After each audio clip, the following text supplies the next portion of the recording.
Ladies and gentlemen, we'll get going here in just about a minute. If you could please silence your cell phones or any other electronic devices before we start.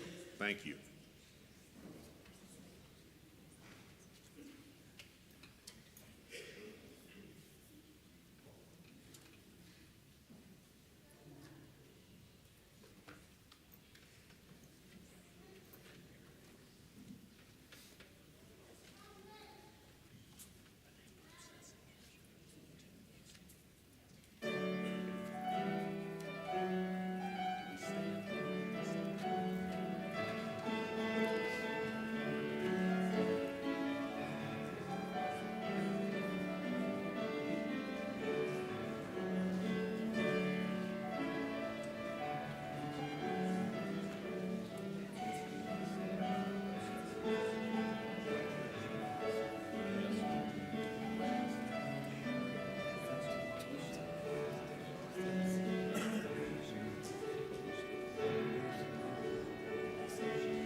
Please be seated.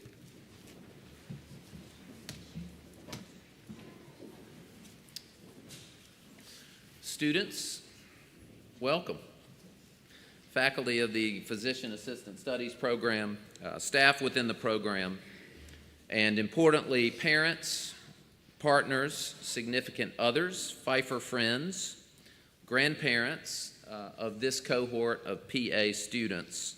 I'd like to welcome you from Pfeiffer University and also Central United Methodist Church of Albemarle to what my mentor in Alabama would have called an auspicious occasion. A few words about where you are sitting. You are sitting in Central United Methodist Church of Albemarle, and in about 1876, a small wooden Methodist church sat here. It was painted white, apparently. About 200 members would gather weekly until a popular minister named Sprinkle, Reverend Sprinkle, I always thought that was appropriate for Methodists. Thank you. Thank you. Whoever, the one person that laughed, thank you. Sprinkle grew the congregation in number and in its ability to build the present building that you're sitting in 1908.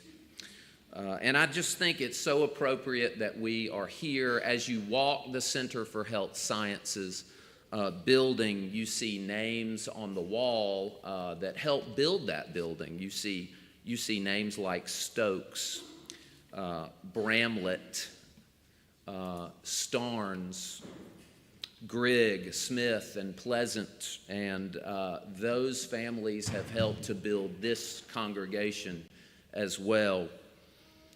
About the same time, in the latter 1800s and early 1900s, there was a woman wandering between Albemarle and northern Stanley County named Emily Pruden.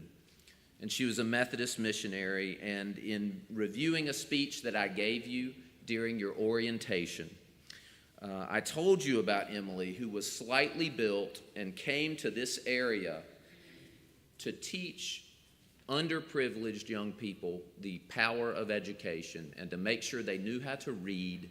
And she used Jewish and Christian scripture in order to teach them to read.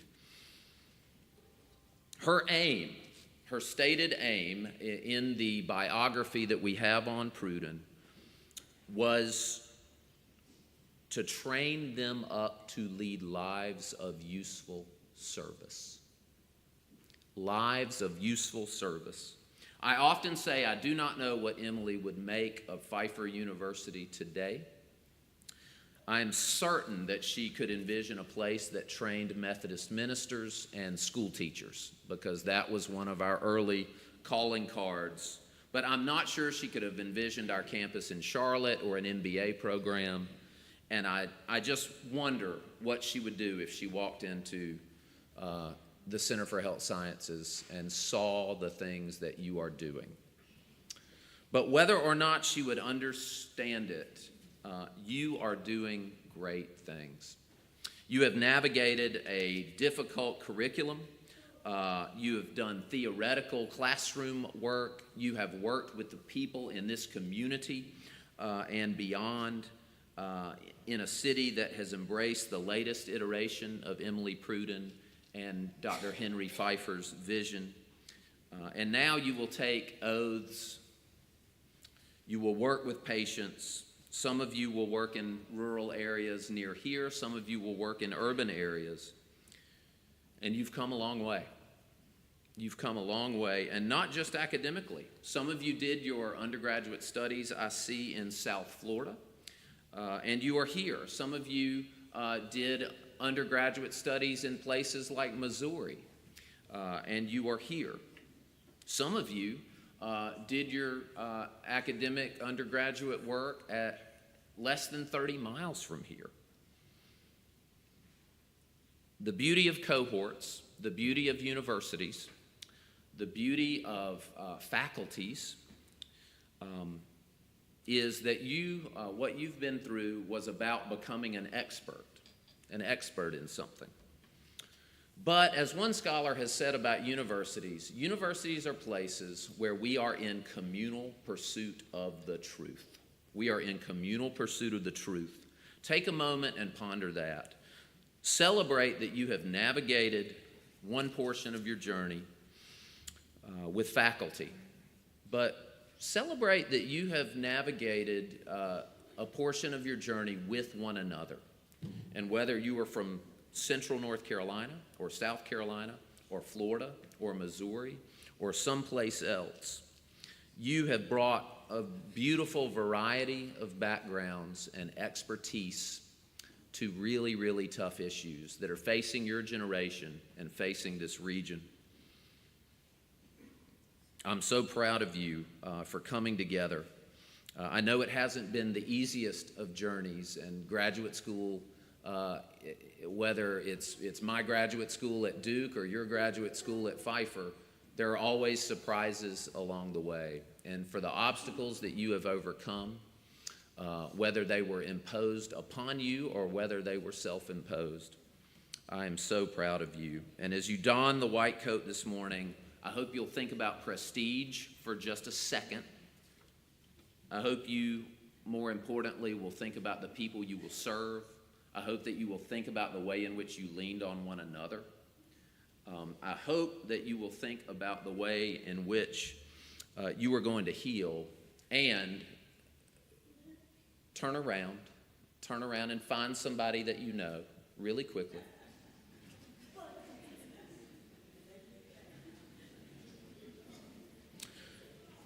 I hope that you will think about that mentor or that parent or that sibling or that scholarship benefactor or that Pfeiffer friend who believed in you when you did not know if you believed in yourself, when you did not know if you could do one more night of studying or do one more clinical site rotation. We in America believe in the power of self-determination. But in the Christian tradition, we also believe that we sit in the shade of trees that we did not plant. And I'm so proud of you, and I'm so proud of your families that have helped guide you to this place. May you serve well and know that you have the blessing of Pfeiffer. Thank you for coming.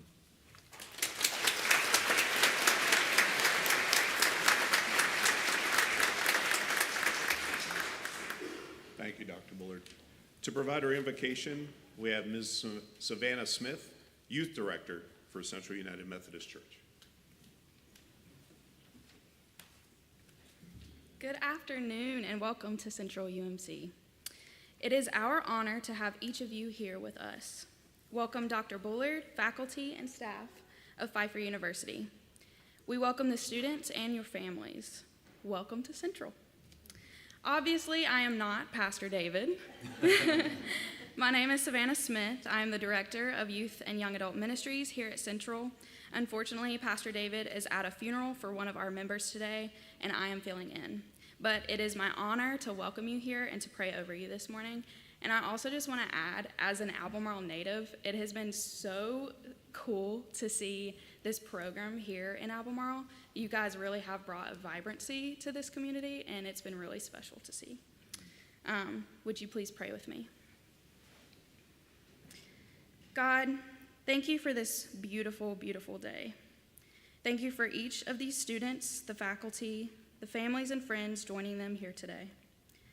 Thank you for the call and the purpose you have placed on each of their lives. Thank you for everyone who has helped mentor and guide them to this point, and everyone who will continue to help them on this journey. God, may you bless each of their minds, their hearts, and their hands. In your precious and holy, holy, holy name I pray. Amen.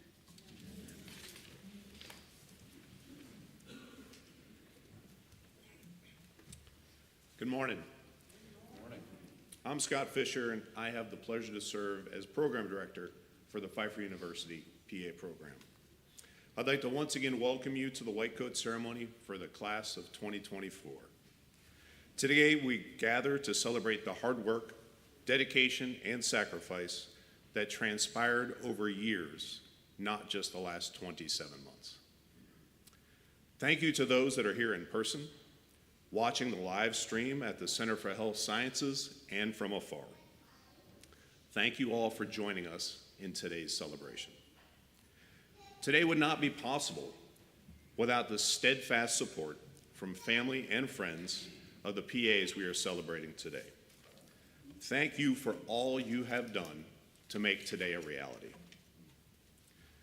To the faculty and staff of the program, thank you for your hard work and dedication to teach, mentor, and advise the next generation of physician assistants.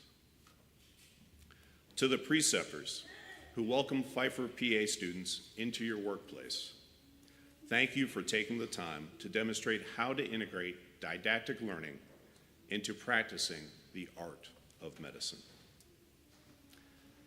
To the PA class of 24, thank you for your hard work, your perseverance, your desire to learn, your ability to sacrifice, and embody the servant leader approach to healthcare. I am extremely proud of you, your effort, and to know you will soon be our peers, caring for patients who desperately need your time, your knowledge, and your skills.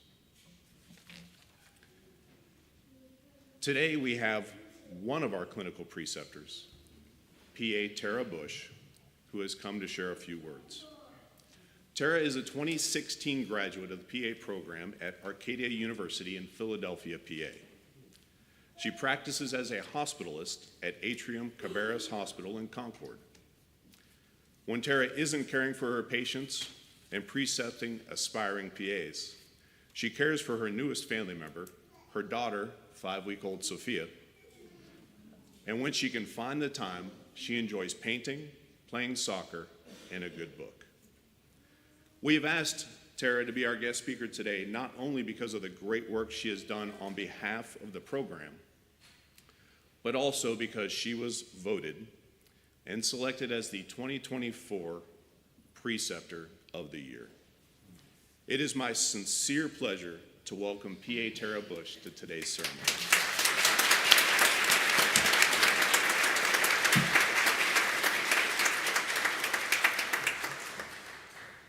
Thank you, Dr. Fisher, graduates, family and friends, faculty. It's truly an honor for me to speak at your commencement. Today marks the finish line of over 2 years of dedication and hard work. There is a lot to be proud of. Here are just a few highlights.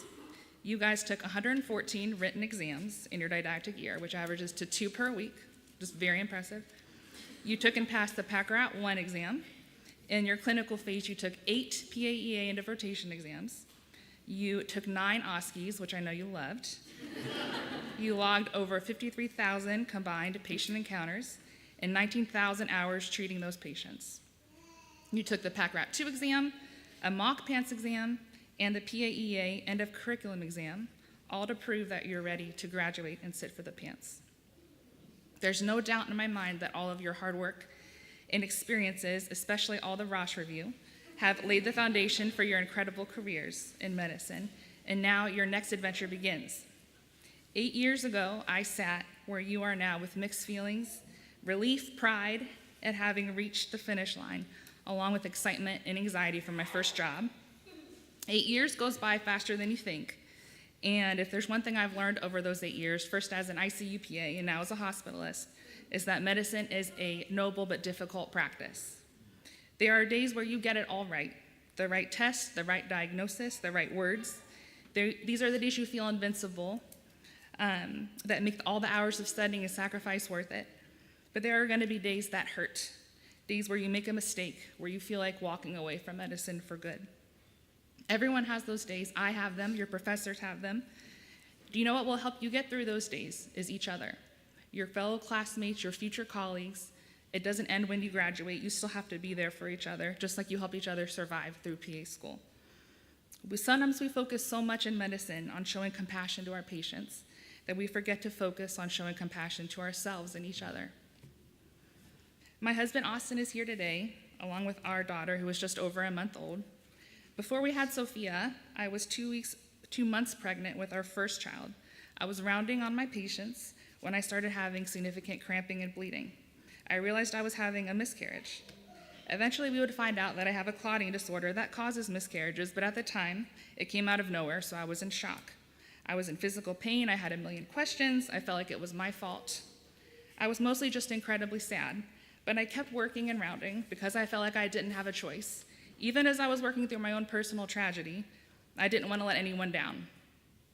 And then I walked into a room where a patient and family I had never met before were quick to express their anger over a test that hadn't even been completed yet, something I had no control over. And I lost it. I started crying in the room. The nurse had to come rescue me. And thank goodness one of my colleagues, one of my friends who was working with me, saw me. I told her what happened, and she did one of the nicest things anyone's ever done for me. She told me to go home. She told me to leave and to go take care of myself. She took my workload on for the day. The truth is, healthcare workers are terrible at asking for help for ourselves. I know this simply because how many of you came to work when you were sick and running a fever? We think we can do it all in medicine. We don't count our own suffering as notable or important. We offer ourselves up in service of others because that's what PAs do. And that works until there is nothing left to give. So be the person that sends your colleagues home. Be the PA who's a voice for your other fellow PAs. Show compassion and humanity for others, but show compassion and humanity for yourself. In the absence of this, we are not able to have true compassion for our patients, as any kindness that we force quickly hardens into martyrdom and will crack and fall away under the daily pressures of caring for others, especially when you have a patient like Mr. Williams. Mr. Williams was a father of 3 young kids who absolutely hated the healthcare system due to his previous poor experiences. He didn't trust anyone, and it showed. He was openly hostile. He refused to take his medications. And he made it clear that he was only there because his medical condition had reached a point where he could no longer manage it at home. I initially dreaded walking into that room each day, but he was seriously ill. And so we made a pact that I would spend as much time as he needed to help him understand his condition, and he would keep an open mind and not interrupt me when I was talking.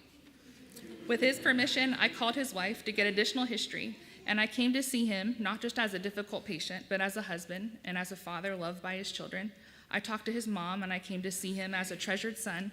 I spent hours in his room, and I learned reasons behind his distrust and hostility, how he had been hurt and disrespected by doctors in the past. Over the week, as he saw that I truly cared, he opened up. He began to call me Miss T. He started taking some of his medications, and we reached compromises over the ones he didn't feel comfortable taking.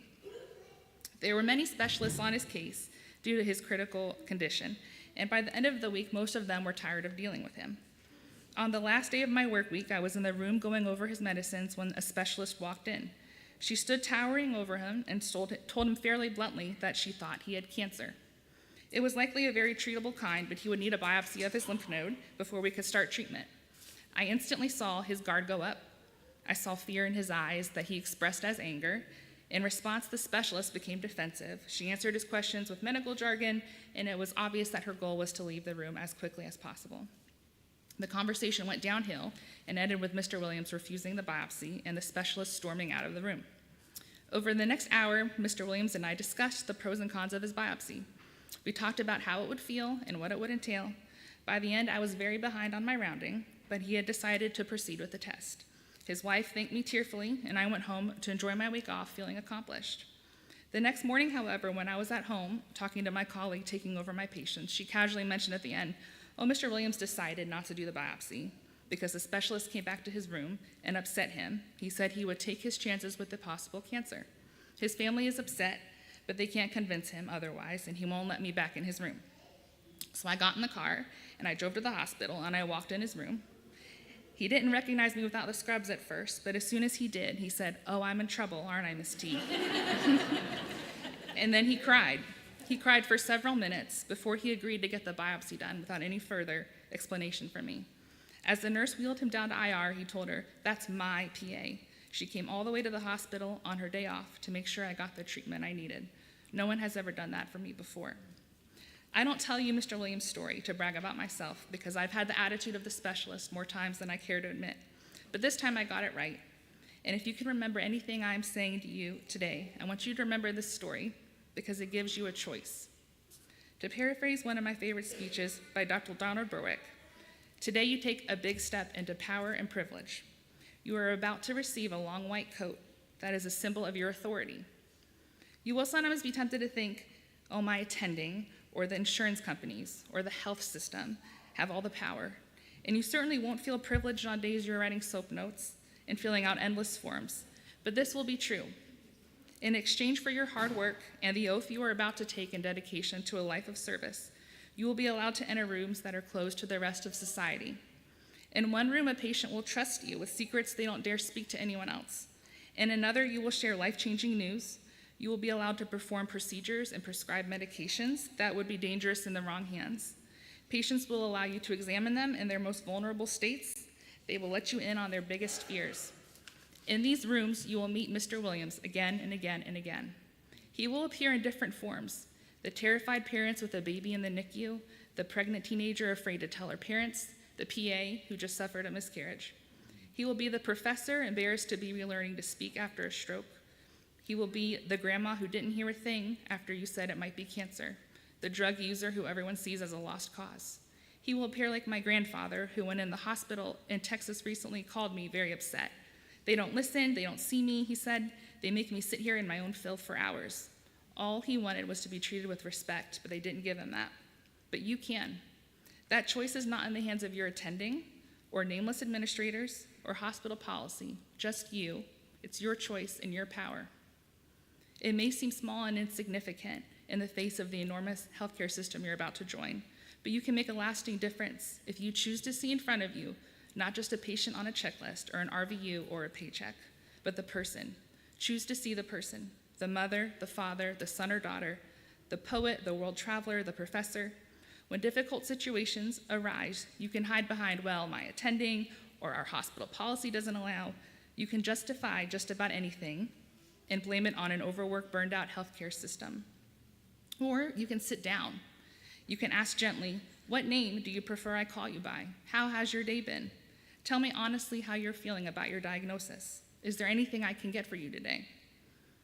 I want to leave you with one of my favorite quotes from Dr. Berwick when he spoke at the Yale White Coat ceremony.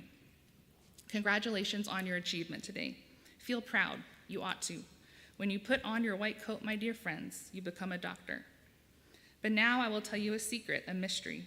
Those who suffer need you to be something more than a doctor. They need you to be a healer. And to become a healer, you must do something even more difficult than putting your white coat on. You must take your white coat off. You must recover, embrace, and treasure the memory of your shield for your humanity, of the dignity in each and every soul. When you take off that white coat in the sacred presence of those for whom you care, in the sacred presence of people just like you, when you take off that white coat and tower not over them, but join those you serve, you become a healer in a world of fear and fragmentation, an aching world that has never needed healing more. Congratulations.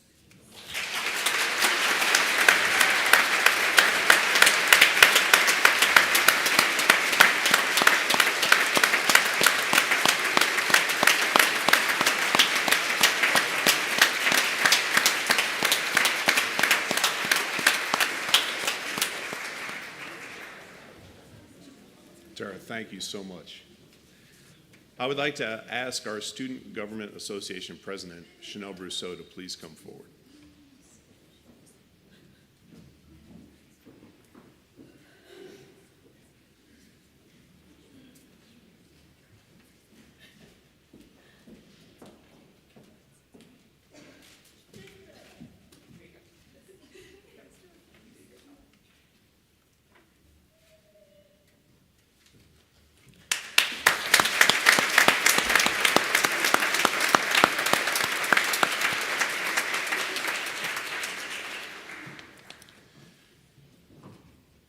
For the past year, the class of 2024 has worn a short white coat, identifying themselves as a medical provider in training, a physician assistant student.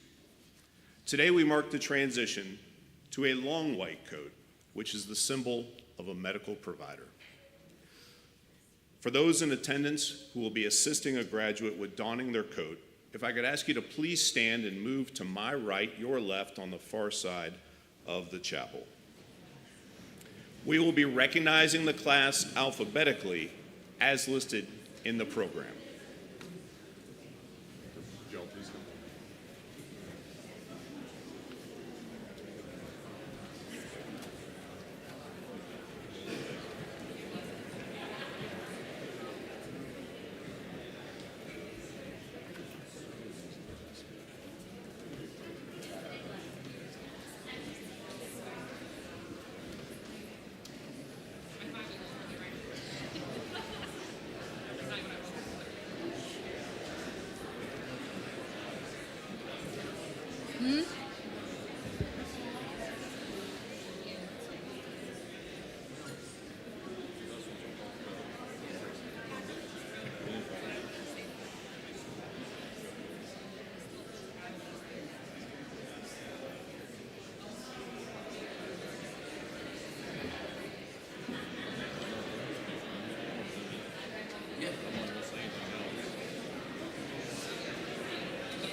All right. Signifying the completion of the clinical year in the program, Dr. Ranzenbach, Director of Clinical Education, will hand off the white coat to whomever the graduate has selected to assist with donning of their coat. Professor Halbert, will you please read the names of the class of PA Class 2024 so they may receive their white coat? PA Shrija Yacharya will be receiving her coat from her father, Rishi Acharya.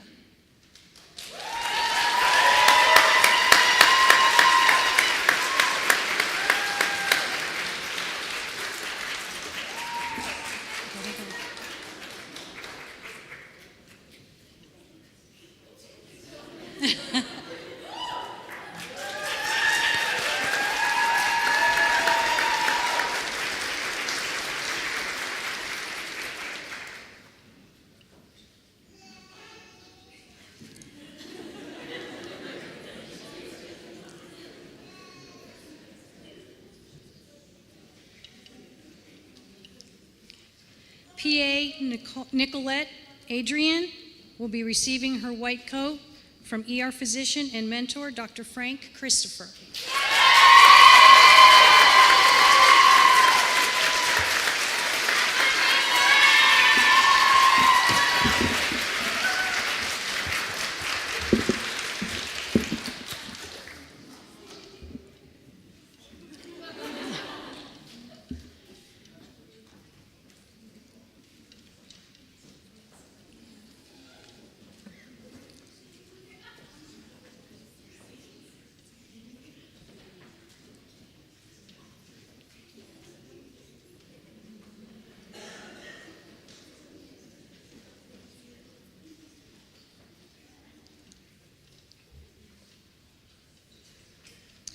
PA Natalie Allison will be receiving her white coat from her mother, Deanna Allison.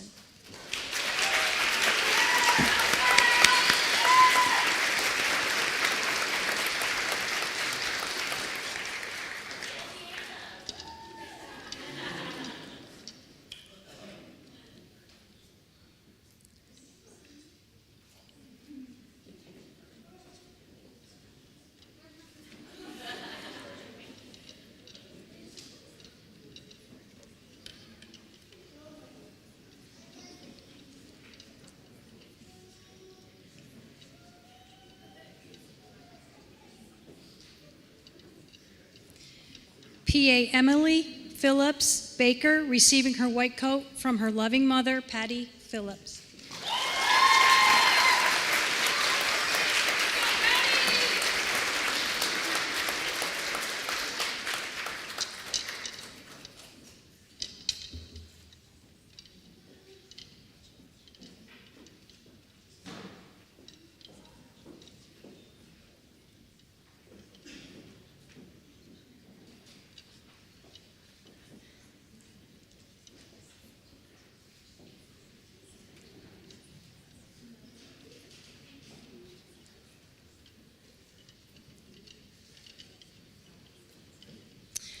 PA Lauren Barron will be receiving her white coat from her father, Ben Barron.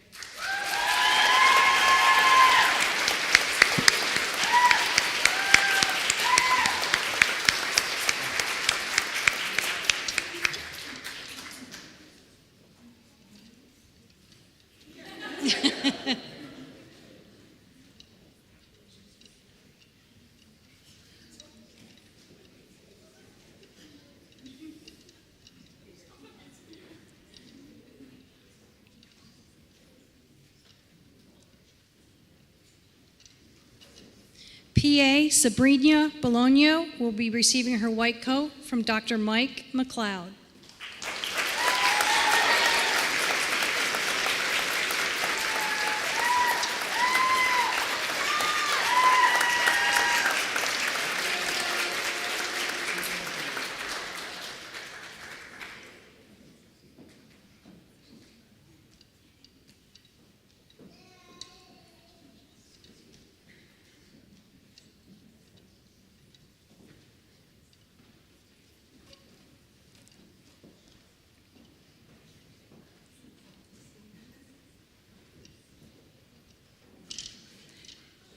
PA Chanel Brousseau will be receiving her white coat from her father, Trent Brousseau.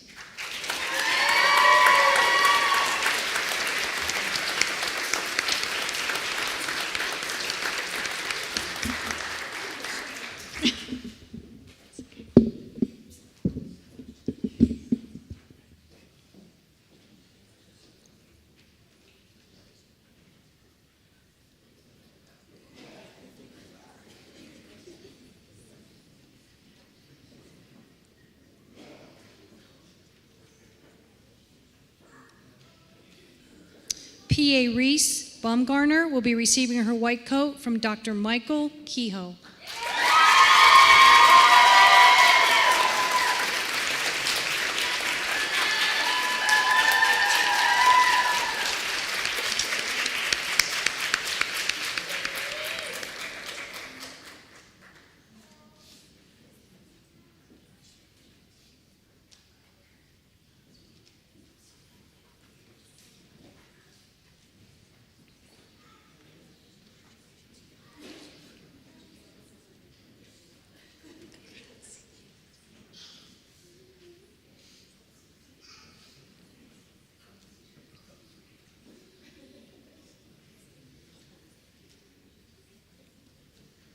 PA Lauren Burns Trapp will be receiving her white coat from her husband, Reddington Trapp.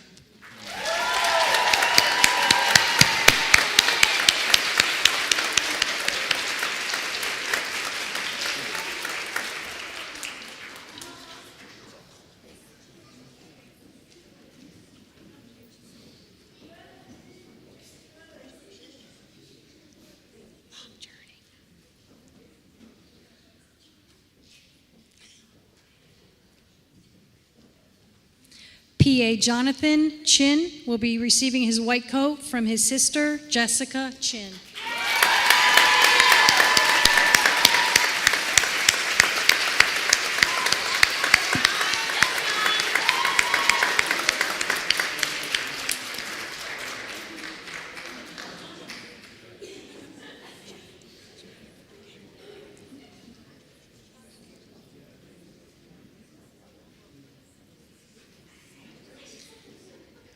PA Juliana Cohen will be receiving her white coat from Dr. Michael Kehoe.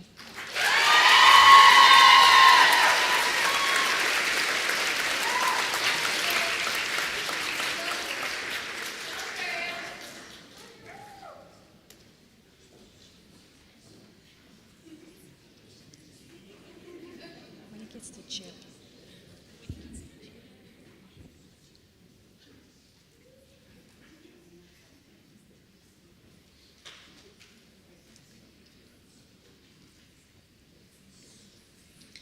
PA Emily Crease will be receiving her coat from her father, Craig Crease.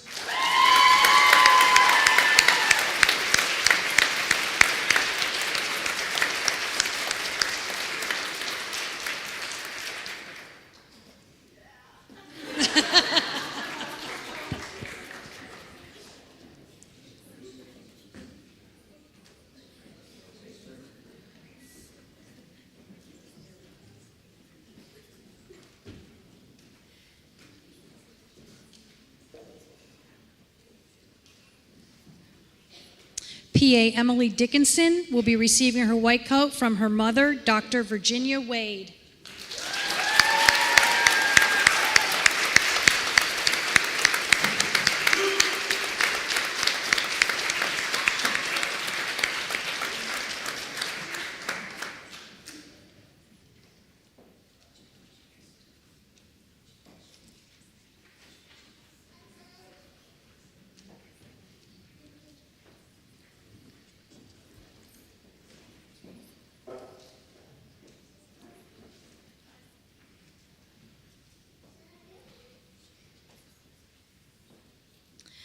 PA Amber Edwards will be receiving her coat from her husband, Brett Edwards.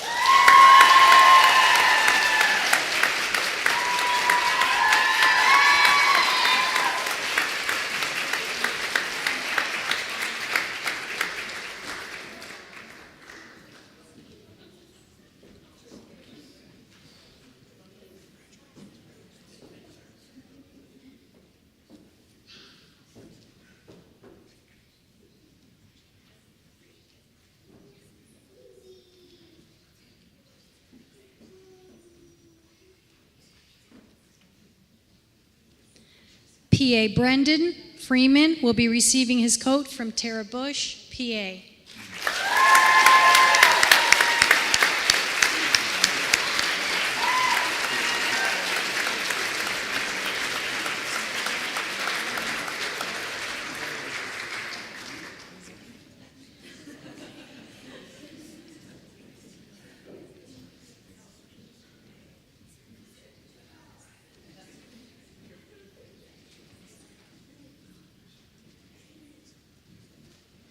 PA Clarice Velasquez Gomez will be receiving her white coat from her father, Clarence Zoreno de la Torre Gomez.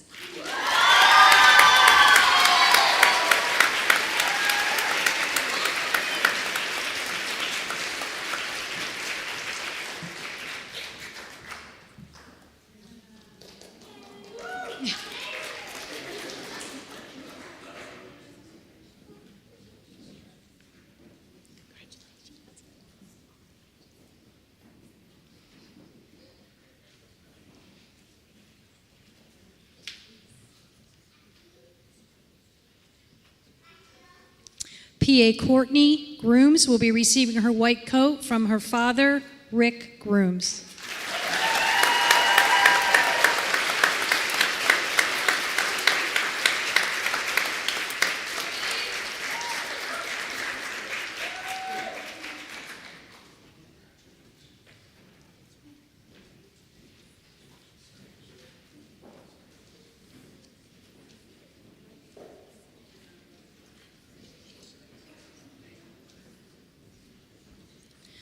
PA Sias Hawkins will be receiving his white coat from his wife, Jenny Hawkins.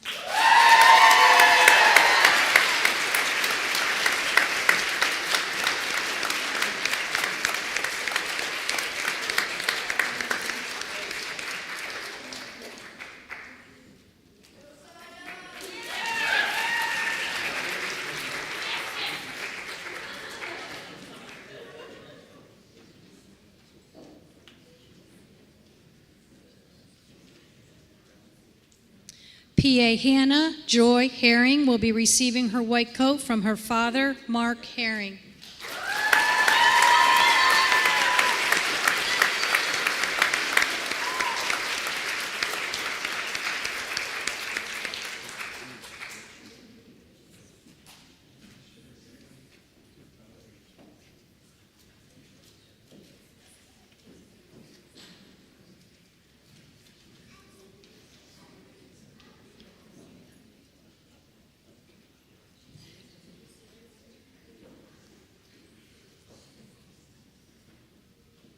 PA Addison Higgins will be receiving her white coat from her husband, Austin Higgins.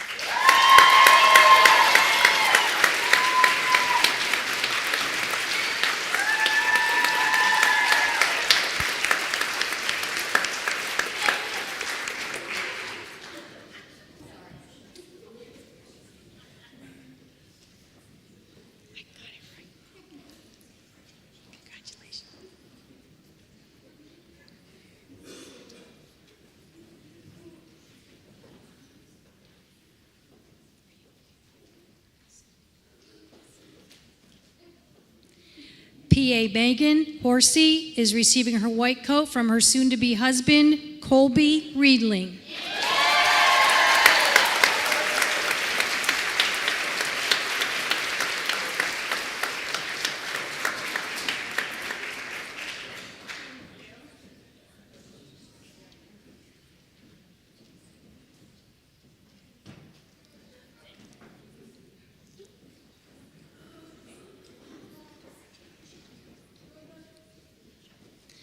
PA Gabrielle Howlett will be receiving her white coat from her uncle, Ronnie Diem, PA.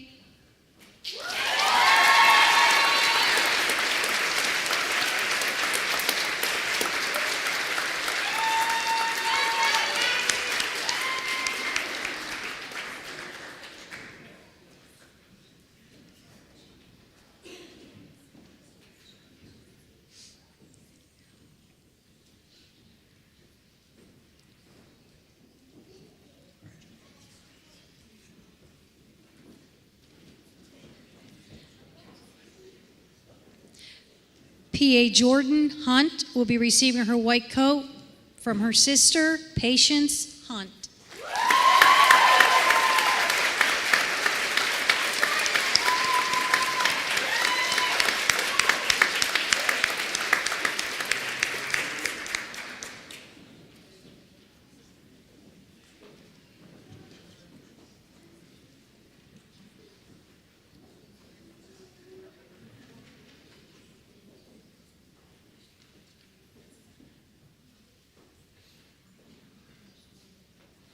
PA Ruhi Jawanda will be receiving her coat from her mother, Ravji Jawanda.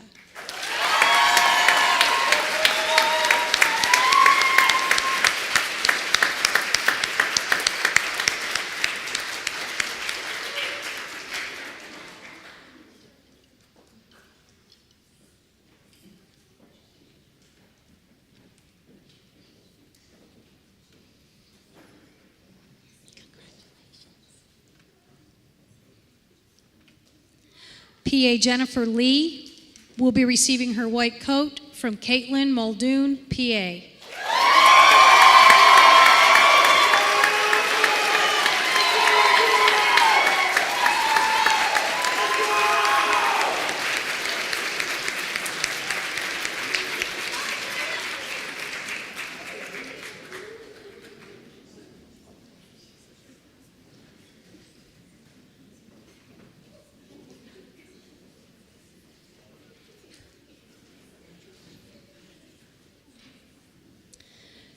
PA Matthew Long will be receiving his white coat from his father, Matt Long.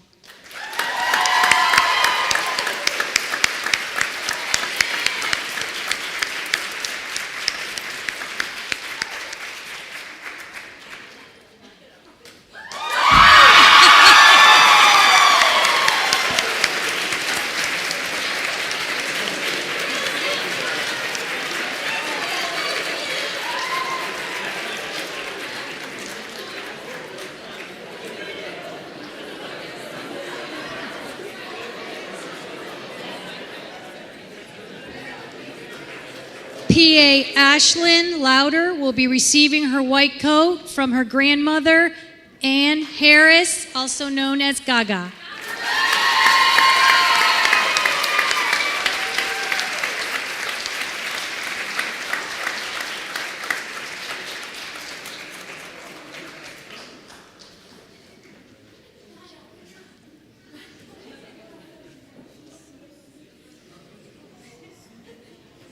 Oh, she's adorable. She's adorable.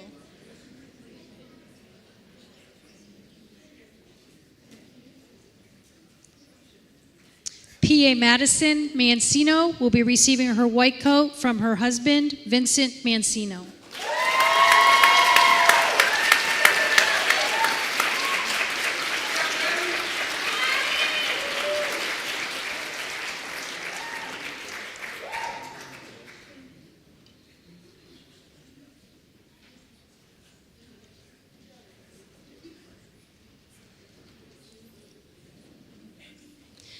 PA Daniel Morton will be receiving his white coat from his wife, Ellen Morton.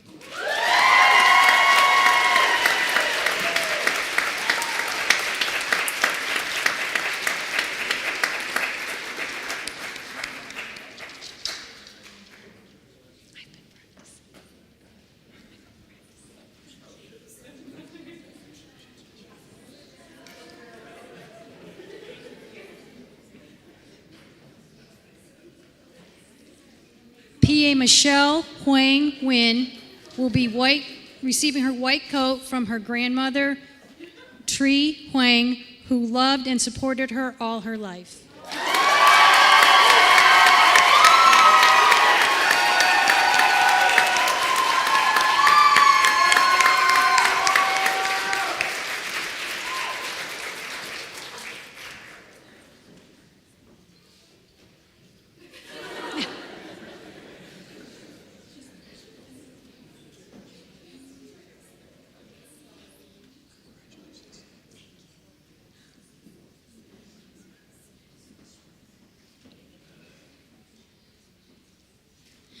PA Samantha Picola will be receiving her white coat from Dr. Michael Kehoe.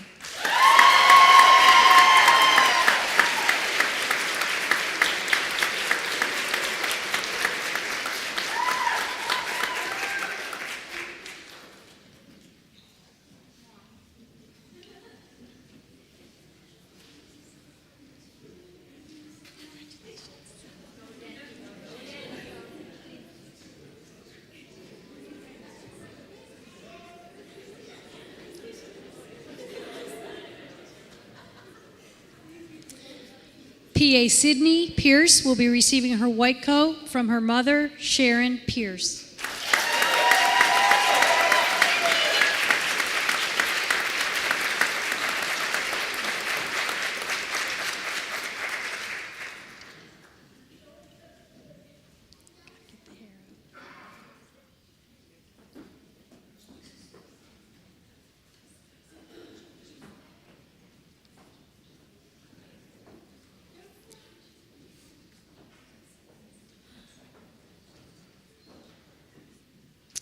PA Elizabeth Robinson will be receiving her white coat from Dr. Edward Ranzenbach.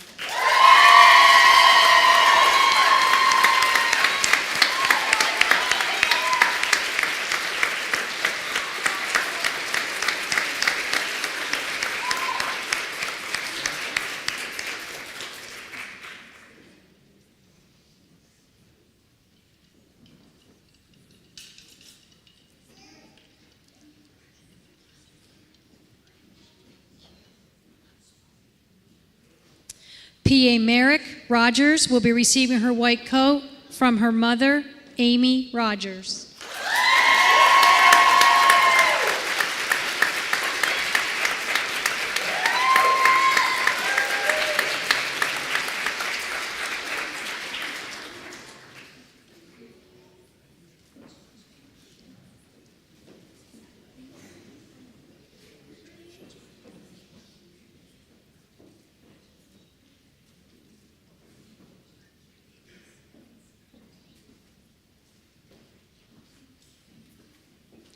PA Brittany Sansom will be receiving her white coat from Dr. Amy Carricker.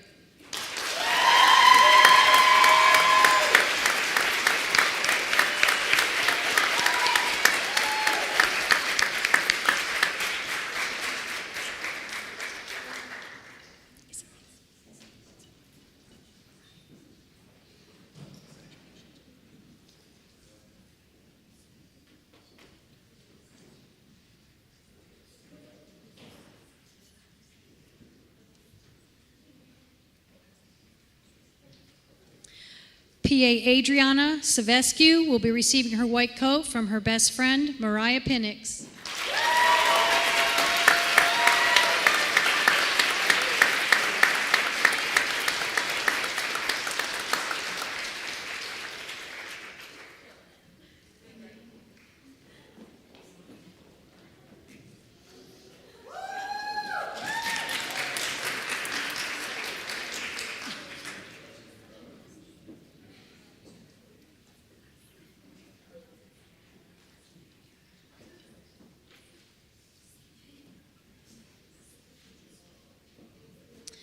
PA Olivia Scott will be receiving her white coat from Dr. Liana Drosos.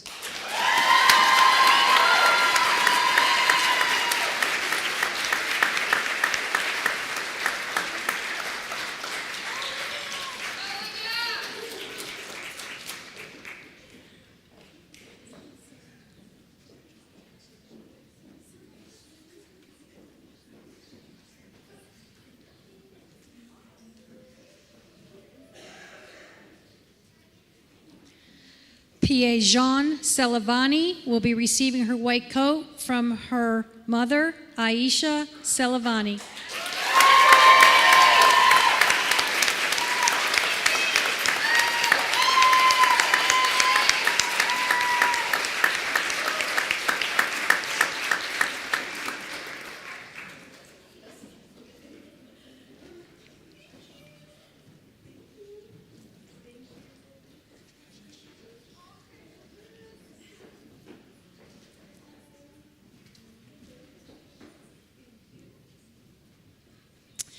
PA Krisha Shaw will be receiving her white coat from her mom, Nipa Shaw.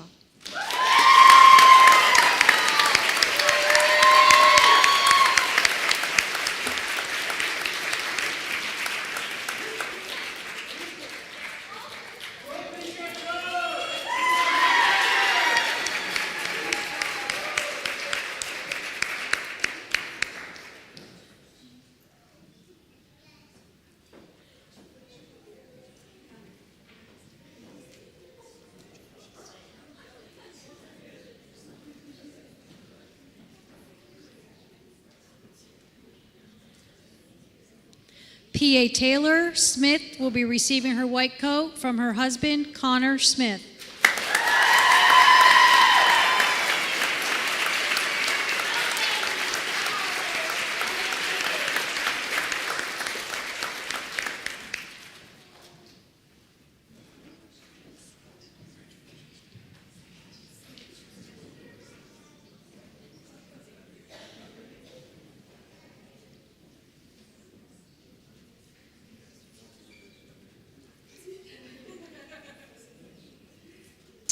PA Tanner Stalin will be receiving his white coat from his grandmother, Barbara Godfrey.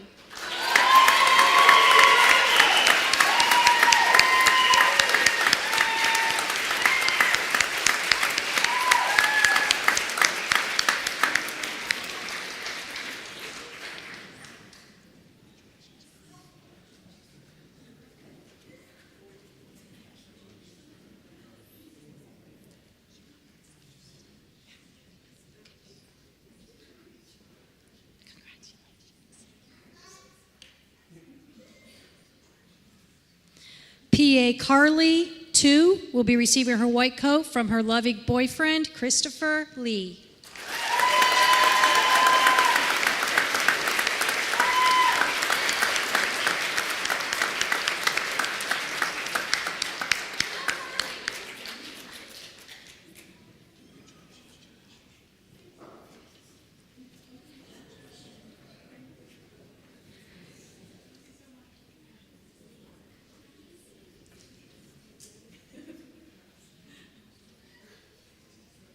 PA Joshua Troxel will be receiving his white coat from his wife, Dr. Amy Troxel.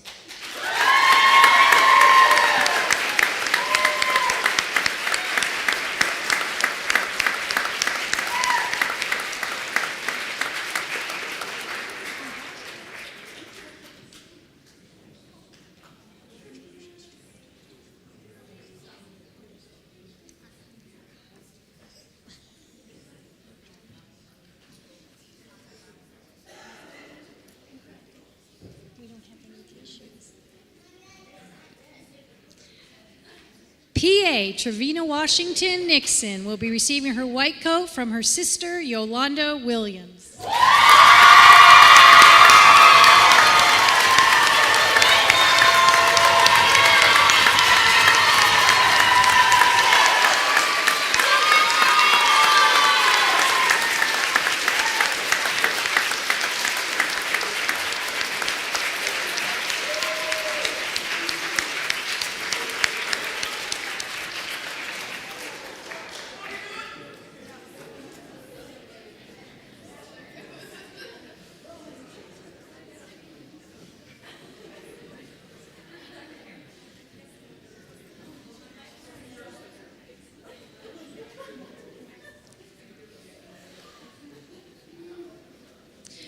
PA Taylor Wilson will be receiving her coat from Caitlin Muldoon.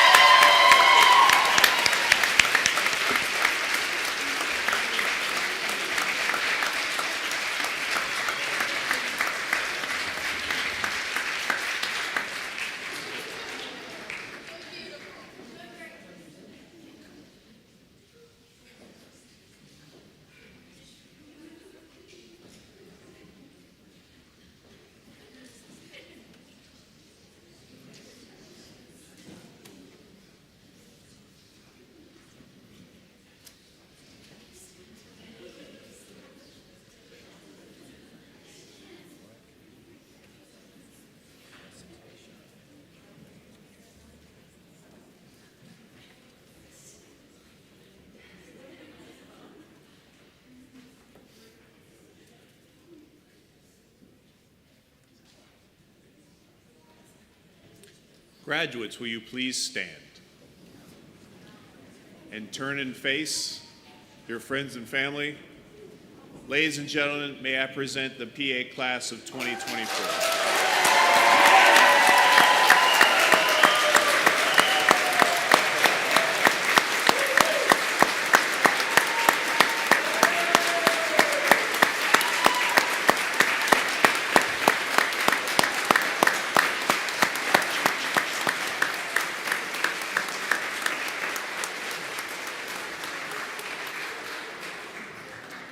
If you could please turn back around.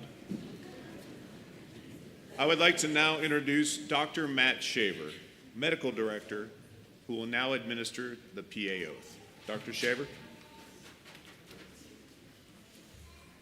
Congratulations, guys. PA without the student behind it sounds pretty good, doesn't it? Yeah. I remember those days with a short white coat and now having a long one, so congratulations to you all. For any of the other PAs who are in the crowd, not just the ones who are graduating, I'm going to ask that you will stand up as well. And if you would like to participate in the oath with us, I would encourage you to do so. So if you guys will repeat after me, you have your cheat sheet in front of you. All right. As a physician assistant, I will hold it as my primary responsibility the health, safety, welfare, and dignity of all human beings. I will uphold the tenets of patient autonomy, beneficence, non-maleficence, and justice. I will recognize and promote the value of diversity. I will treat equally all persons who seek my care. I will hold in confidence the information shared in the course of practicing medicine.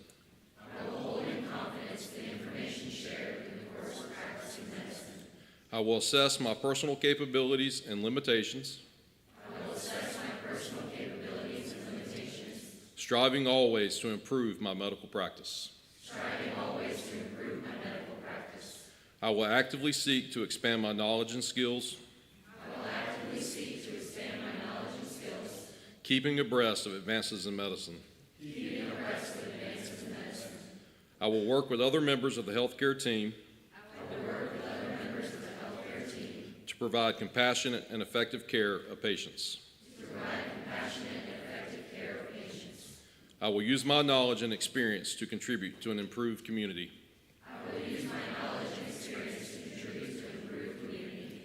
I will respect my professional relationship with the physician.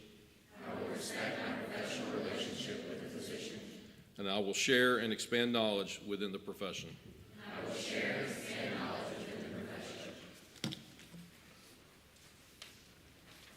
Please be seated.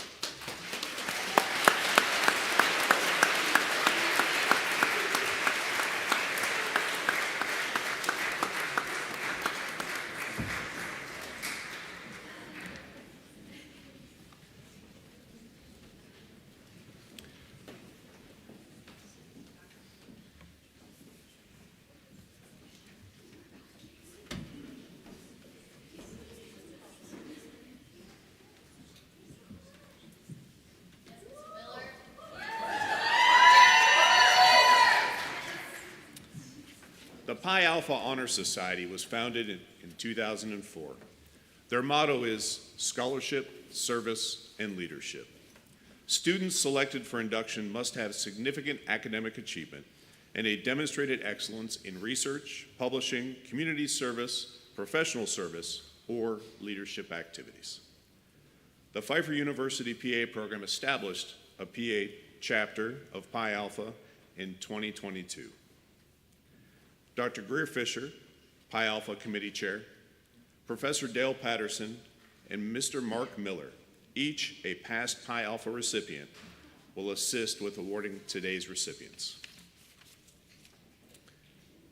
The names for today's induction will be called in random order. Students, please come forward once your name has been called. And I will add that only 15% of this class was eligible in order to be inducted. However, most of the class met many of the criteria. So while I wish everyone could get inducted, we'll celebrate the 7 that we can bring in today. PA Emily Dickinson.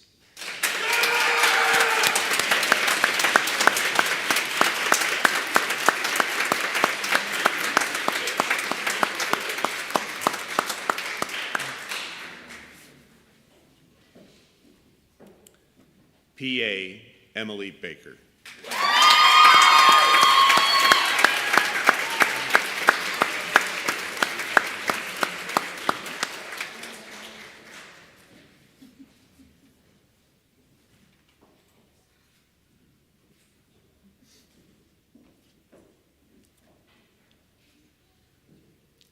PA Sydney Pierce.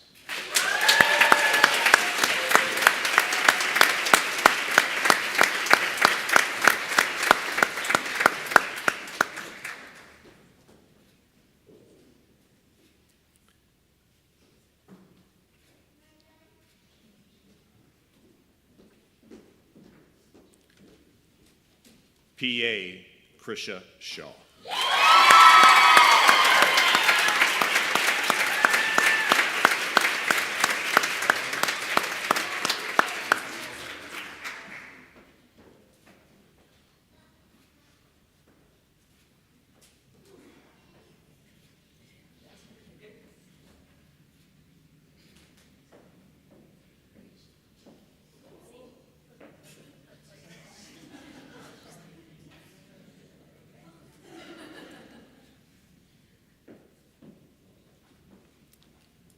PA Courtney Grooms.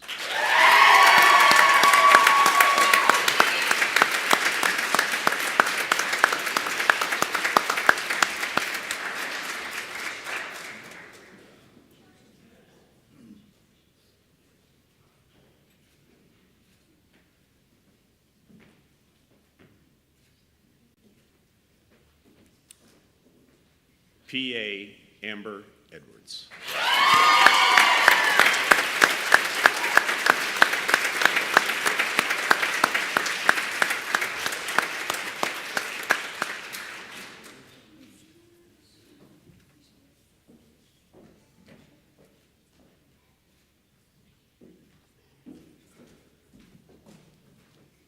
PA Michelle Wynn.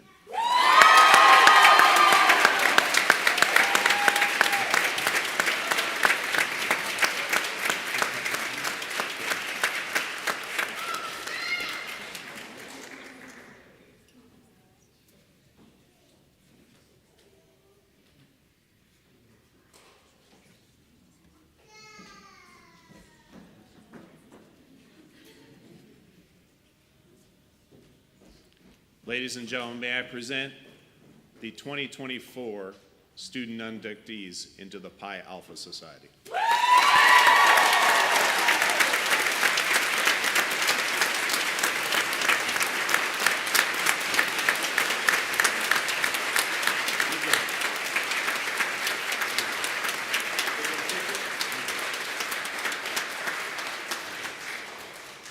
You can be seated.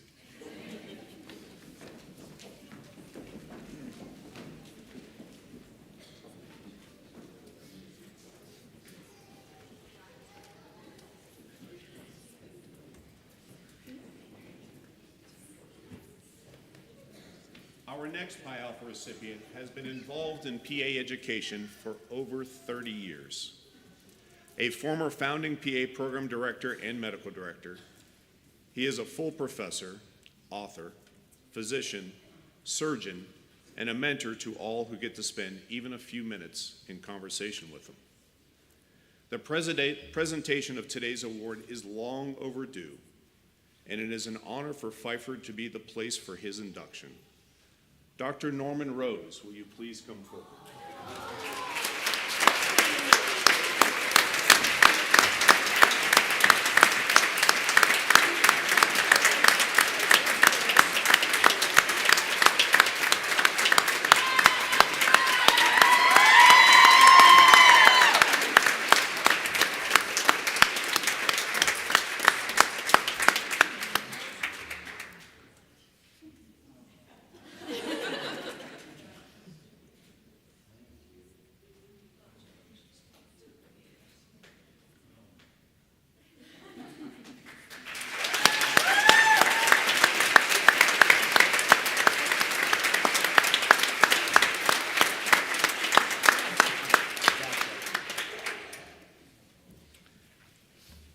Our final Pi Alpha recipient is receiving an honorary Pi Alpha award.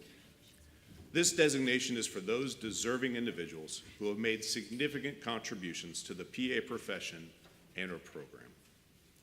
This year's honorary recipient was a unanimous selection by the program's faculty and staff.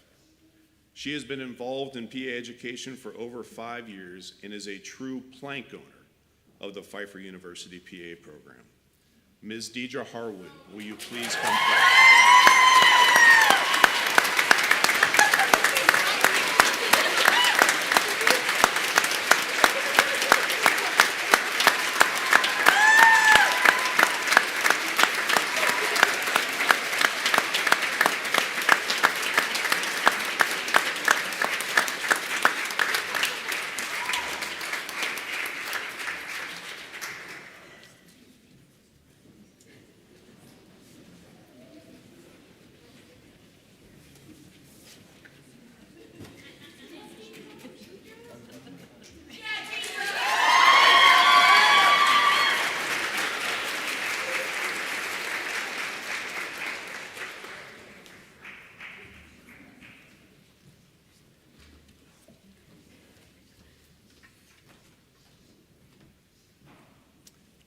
Pfeiffer is a community, and this program is supported and embraced by both the Albemarle and Stanley County communities. The Pfeiffer friends from this community have helped provide breakfast, lunch, donuts, ice cream, cookies, muffins, there's a theme here, served as patient actors, and helped create a greater Pfeiffer family. To all of you, please accept my heartfelt thanks.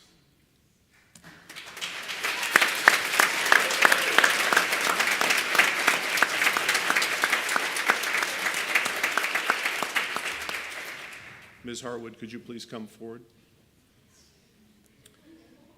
In 2023, the program created the Honorary White Coat Award to recognize an individual whose support or dedication to the program makes a lasting impact to the PA profession and to the Pfeiffer PA program. I would like to ask that the leader of the Pfeiffer Friends, Ms. Martha Sue Hall, please come forward.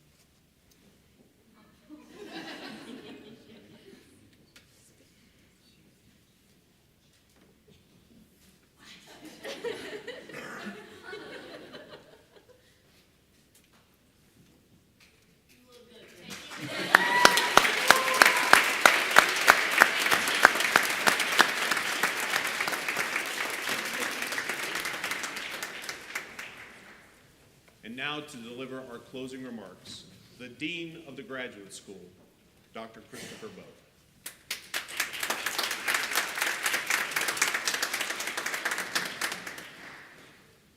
Before I begin my formal remarks, we've had lots and lots of thank yous this afternoon, and there's one small group of folks who do a significant amount of work on behalf of all programs at Pfeiffer University, but who have been staunch and steadfast supporters of the Physician Assistant Studies program at Pfeiffer.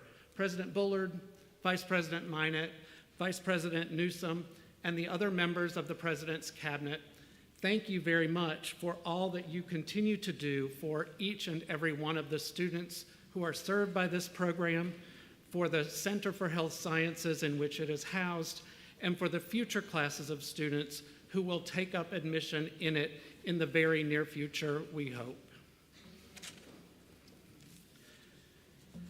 Good afternoon.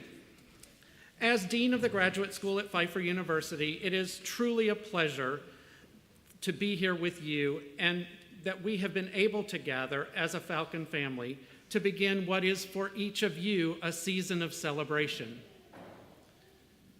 Today is the first of many celebrations that are going to take place this weekend and over the next several months as you complete the final teeny tiny steps to becoming licensed physician assistants. On behalf of the entire graduate school, our faculty, staff, students, alumni, and friends, congratulations. Congratulations on the unbounded success you have met throughout your journey to achieve this particular honor. There is a long tradition in the clinical professions of students donning these white coats at a particular time in the education process, marking that milestone from student to practitioner. This ceremony helps to usher you into the profession you have so conscientiously been working to enter. It welcomes you as a member of the tribe. It marks you as a member of that physician assistant community. So what does a white coat mean? Think about it for a moment for yourself. I've spent a whole lot of time thinking about it in preparation for today. What did it mean to me as the dean of the graduate school, or as a long-time educator, or even as a member of the Pfeiffer community? Then I thought about what it means to me as a patient who might seek your care, or as a caregiver of family and friends who might then be under your care. In the end, my list was quite extensive. As I reviewed it carefully, though, I found that almost all of the ideas that had been generated fell into three very broad categories: competence, community, and compassion. These are the things I would like for us to briefly consider this afternoon. First, this white coat that you wear today and will continue to wear into the future illustrates to those around you and to those to whom you will care that you are indeed competent. In a world where people are getting more and more of their information from social media, making life decisions from TikTok, and medical decisions from Instagram, it is important, no, I would even say it is critical, that we have ways of telling who the people who actually possess the knowledge that is needed to help us with serious, sometimes life-changing issues are. You, my friends, have shown that you possess that knowledge. You came to Pfeiffer some 27 months ago to learn what it takes to be a physician assistant. You've studied the body and how it works. You've learned about issues that present in myriad ways and what research-verified practices suggest should be the most appropriate action in each of those cases. You've also learned that not everything works with every patient. You've figured out that knowledge alone is not enough to be successful. It takes knowledge and the ability to think critically, and more so creatively, to master the domain of medicine. I applaud you for the hard work and dedication you've put into the study required to get to this point in your academic and clinical careers. To remain competent, though, requires continuing education and the ongoing questioning of what you are doing, those with whom you are working, and what is happening in the field. Benjamin Franklin was so very correct that an investment in knowledge always pays the best interest. Along with competence, the white coat denotes community. With it, you are marked as a member of a unique, distinguished, and respected community. Henri Nouwen wrote about community this way: community means that people come together around the table, not just to feed their bodies, but to feed their minds and to feed their relationships. Today, with this white coat, you join a fraternity of clinical practitioners who are dedicated to the service of patients and their loved ones at some of the most vulnerable moments. You will need the other members of this tribe to assist you. You cannot, and more importantly, you should not do it alone. You are embarking on hard work. You've already experienced it. It can be physically exhausting, mentally draining, and emotionally overwhelming. But it can also be exhilarating, creative, and meaningful. All of this is to be expected. And as novice practitioners, you will need the support of others. I challenge you to work daily to build strong community in the places you work and with the teams you choose to join, to find the common good, to work for shared interests, to advance the causes of the least, the lost, and the last, and in doing these things, to make the impossible possible. While competence relates to your head and community in my mind to your hands, the third category into which I divided my initial list has to do with your hearts. It is my sincere belief that this white coat that you will wear from this day onward represents, most importantly, compassion. For many people, that white coat can strike fear. In fact, when many people enter the medical practitioner's office or go into a treatment session, probably many of us in here today, and see someone in one of those daunting white coats, they immediately have an increase in their blood pressure and heart rate. As dean, I would like to argue that that's probably happening because they have not been treated by a Pfeiffer-trained physician assistant, but we probably know better. I know, though, that part of the training you've received in your master's program has been dispositional. It's focused on the whole patient. You have discussed and practiced treatment, but you have also trained to listen actively, to ask meaningful questions, to break down barriers, to build rapport, and to foster relationships. Concern for the well-being of your patients is paramount in today's society, where we are less connected and proximal to family and friends than we were in decades past. Your position as a physician assistant gives you special access to people and to their lives. You learn things about them that others do not know and that many do not want anyone to know. You help them work through trying situations that challenge them and sometimes require them to redefine who they are and how they are going to live their lives. This is a very powerful position in which to be, and compassion in it is paramount. St. Teresa of Calcutta once wrote, "We can cure physical diseases with medicine, but the only cure for loneliness, despair, and hopelessness is love. There are many in the world who are dying for a piece of bread, but there are way many more dying for a little bit of love." My charge to you is to show that you care.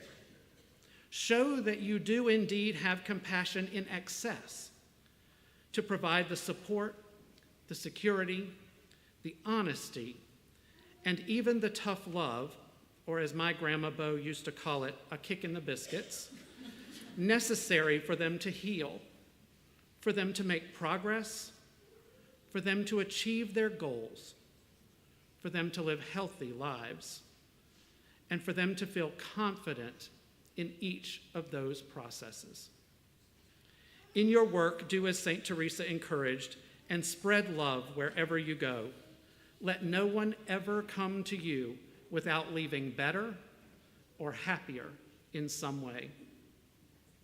Today, my friends, is a triumphant day for you, your families and friends, and the graduate school at Pfeiffer University. It is a wonderful day to celebrate you, each and every one of you, for the success you have achieved in your academic pursuits and on your healthcare practitioner expedition. I know that the next phase of your sojourn will be a fruitful one as you continue to build your knowledge base and bolster your competence work with colleagues in the PA field and across disciplines to build communities in which collaboration thrives, and refine your practice, showing compassion and care in each encounter with patients, caregivers, and colleagues. As we close our time together in this space and transition to the Center for Health Sciences, which for those who don't know is diagonally across the back parking lot from here, to continue the celebration at a champagne reception in your honor, I offer these words from a blessing for hands. Blessed are the hands that have touched life and felt pain. Blessed, too, are the hands that have embraced others with compassion and those that have been withdrawn in fear. Blessed are the hands that have drawn blood and administered medicine, cleaned beds and bathed patients, and that have anointed the sick and offered blessings. Blessed are the hands that have been folded in prayer. Blessed are the hands that have comforted the dying and held the dead. Blessed, my friends, be your hands. You hold the future in your hands. May your hands work with your head and your heart to heal and make this world a kind and more just place. Congratulations on this milestone. My best wishes and those of all of us in the graduate school and across Pfeiffer University to each of you for continued success in all you endeavor. Congratulations again.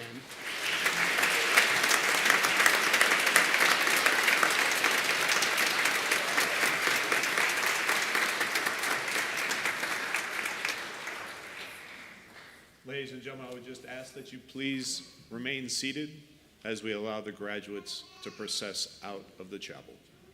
Ms. Charlotte?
Ladies and gentlemen, thank you very much for attending. We hope to see you all at the reception at the Center for Health Sciences.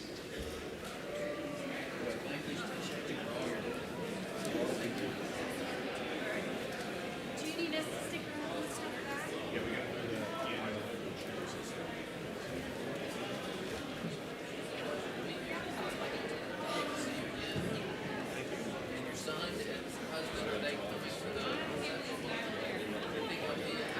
We're just got to leave. We got slide the can back up and stuff. So. It doesn't.